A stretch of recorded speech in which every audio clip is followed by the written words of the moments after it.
You want to know how to make a antimatter transistor? So you get 3 of these, and they're down at the bottom of it, right?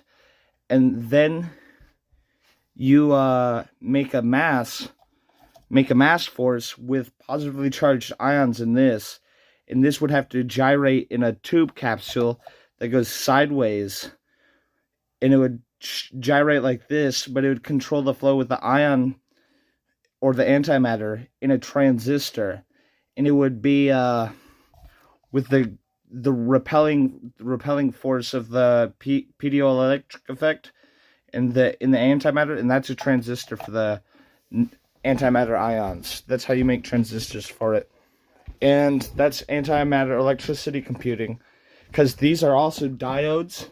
So you make these diodes and inductors too.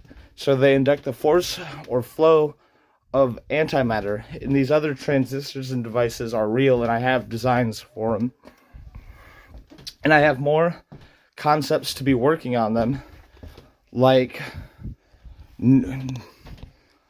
other particles and other technologies to make physical transistors and other sorts of things, but instead with antimatter and the superliminal fluid that you collect from the fracking device, or the antimatter collection routine with centrifuges and obverse anodes and cathodes, and then a positive ion repelling force for the antimatter inside the container, and a tachyon and a tractor beam to hold the antimatter, because you have to pull the antimatter along and repel it with the ion force, the anti-ion force, to induct it in reverse from its position and pulling it further with you.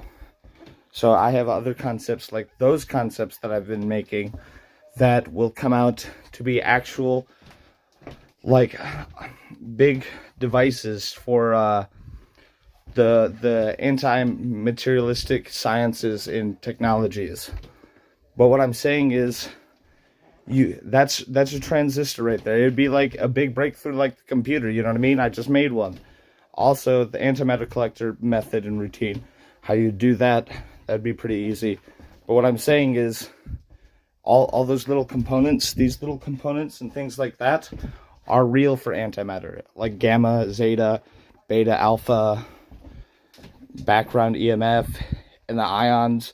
But it has correlating pairs with the ions in that technology, so you could think in reverse and forward in different manners with radiation, between radiation and ions, and the different devices.